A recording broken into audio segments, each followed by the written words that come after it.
What's up, guys? Thomas Mott here. Welcome to the Thomas Mott Show from Italy. I might be on vacation, but I'm keeping an eye on Eagles joint practices, and today, night and day better than it was yesterday. You guys saw all the reports from yesterday's practice. Eagles' offensive line got beat up. Jalen Hurts threw an interception. Deshaun Watson looked good from time to time. It just wasn't the Eagles' best joint practice. And Nick Sirianni is known for being very good in joint practices, but every now and then, a good football team like the Browns do get the best of you. However, today was much different. They had a bunch of interceptions. Jalen Carter was an absolute star. Let's go ahead and jump into everything that happened at the Eagles and Browns' second joint practice. Jalen Carter, right? Obviously, the past couple of days, he's been absolutely fantastic going against the Cleveland Browns. And a lot of people are saying that after that one move, which went national and viral on Twitter against the Baltimore Ravens, he's really started to come into his own. Now, he has been good at practices over the past couple of weeks, but these 2 days against the Cleveland Browns, he has been all over their backfield. It's had a couple of sacks, and as Elliott Park says here, I think the biggest development of the last week of camp has been the emergence of Jalen Carter. Starting to look more and more like an instant impact top 10 draft pick. And we all thought this when seeing one play against the Baltimore Ravens, but the idea that you could actually have a draft pick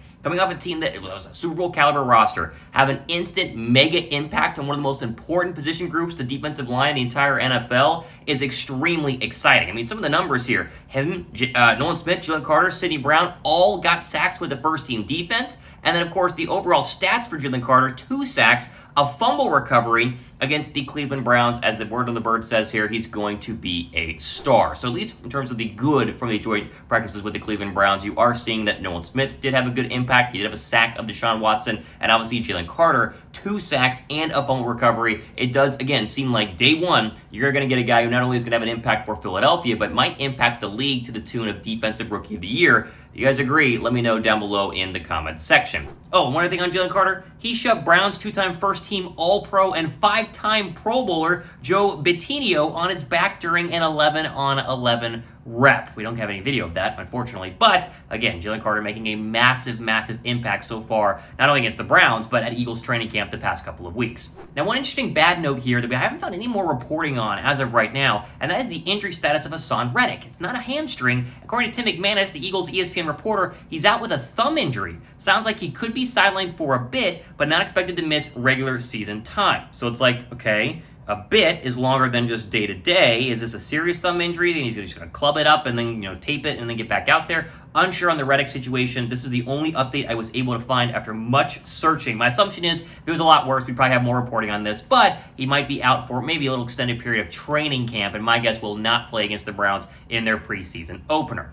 Now, the big story of the day was Deshaun Watson, and not in a good way. And really, the highlight of Deshaun Watson's day was throwing 2 more interceptions, totaling 3 now in 2 joint practices to Eagles safety Reed Blakenship. All we keep hearing, not just from joint practices, but from Philadelphia themselves, that Reed Blakenship, star of the Eagles defense right now. Now, there's obviously great players in the defensive line and the cornerback spot, but the one guy who you thought was going to be better, but you weren't sure how much better, is Reed Blakenship. He's been the only surefire starter from day one at one of the 2 safety spots, and he continues to be just around the football with cerebral, smart plays. 3 interceptions in 2 joint practices is nothing to sit down about. Darius Slay didn't have that. James Bradbury didn't have that. Like Josh Jobe had an interception. There was a tip ball by Zach Cunningham, but 3 interceptions by Reed Blakenship. This guy is coming, and I think this is going to be a much bigger year than I would have expected, right? I thought serviceable year for Reed Blakenship at safety. Not a liability, but not a star. Maybe star could be next to his name by the end of the 2023 season. Remains to be seen. There also was a fight caused by Sidney Brown. Listen to this. Second straight day, Zach Cunningham nearly picked a Watson pass, but tipped it instead for Reed Blakenship. Another INT.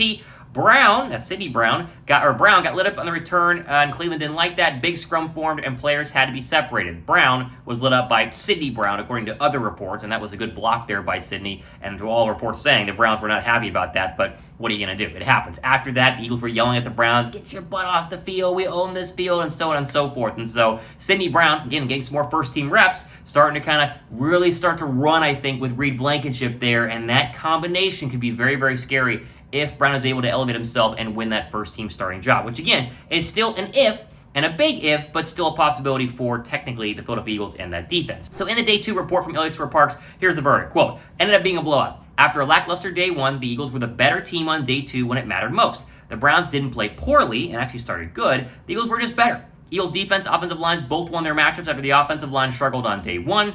In biggest 11-on-11s of the day, the Eagles' first and second team offenses both got TDs on beautiful throws by Hurts and Mariota.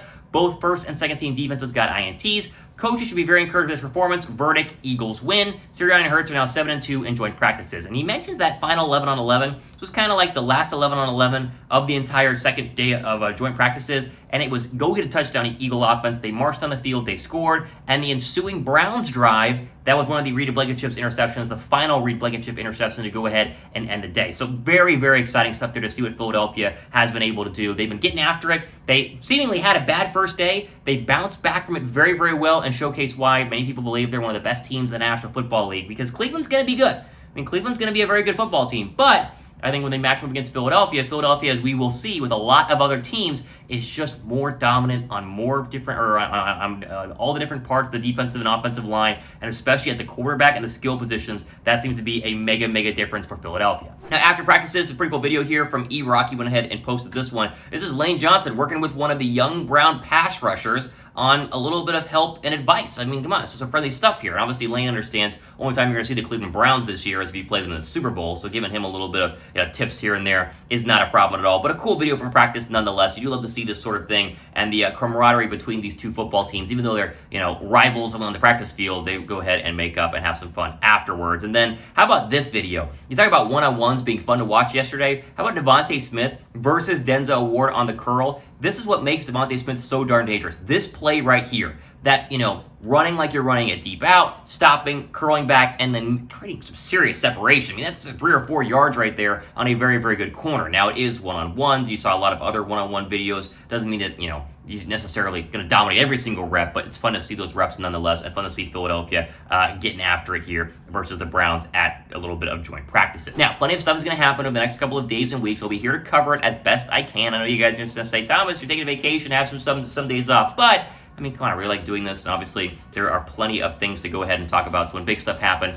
we will be here to cover it. Make sure you subscribe. We're approaching 17,000 subs here. Would love to get to 20,000 subs by the time we get the start of the NFL season. Hit the red subscribe button, notification bell, and be sure to follow me on Twitter.